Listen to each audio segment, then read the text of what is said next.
ഇത് mass മോട്ടോഴ്സിന്നാണ്. ഹീറോൻ്റെ master edge വണ്ടി. അതിൻ്റെ ക്ലച്ച് സൈഡ് ചെക്ക് ചെയ്യാനും ബെൽറ്റിൻ്റെ കണ്ടീഷൻ ചെക്ക് ചെയ്യാനൊക്കെ ആയിട്ട് വന്നതാണ് വണ്ടി.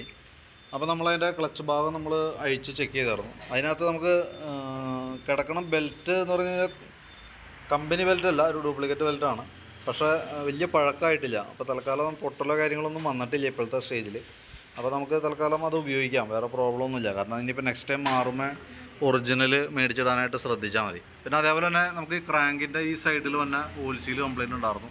അത് നമ്മൾ മാറ്റി പുതിയത് ഇട്ടിട്ടുണ്ട്. അതേപോലെ ഈ സൈഡിൽ വന്ന ഇവിടുത്തെ ഈ നട്ട് വെട്ടിയിട്ടൊക്കെയാണ് അഴിച്ചിട്ടുണ്ടായത്.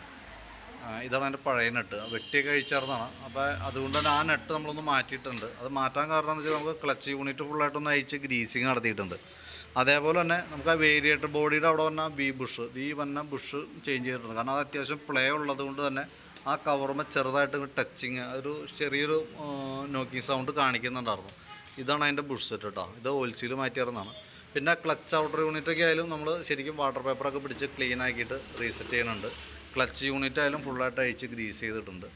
ബെൽറ്റ് ഈ പറഞ്ഞ പോലെ കമ്പനി ബെൽറ്റ് അല്ല, ഡ്യൂപ്ലിക്കേറ്റ് ആണെങ്കിൽ കൂടി നല്ലതായതുകൊണ്ട് അത് അങ്ങനെ തന്നെ സെറ്റ് ചെയ്യുന്നുണ്ട്. നമുക്ക് നെക്സ്റ്റ് ടൈം നമുക്കത് നോക്കിയിട്ട് കൂടുതൽ പ്രോബ്ലമൊക്കെ ഉണ്ടെങ്കിൽ അടുത്ത പ്രാവശ്യം നമുക്കത് അഴിക്കുമ്പോൾ മാറ്റിക്കളഞ്ഞാലും മതി. ബെൻഡെക്സിൻ്റെ ആയാലും വർക്കിങ്ങൊക്കെ ചെക്ക് ചെയ്തു. നിലവിൽ വേറെ കംപ്ലൈൻറ്റോ കാര്യങ്ങളൊന്നുമില്ല. അപ്പോൾ നമ്മൾ ആ രീതിയിലേക്ക് റീസെറ്റ് ചെയ്യേണ്ടത്. അപ്പോൾ ഫുള്ള് ക്ലച്ച് ഗ്രീസിങ് എന്നുള്ളൊരു വർക്കായിട്ടാണ് നമ്മൾ കൂട്ടത്തിൽ കൂടെ ചെയ്തു പോണേ.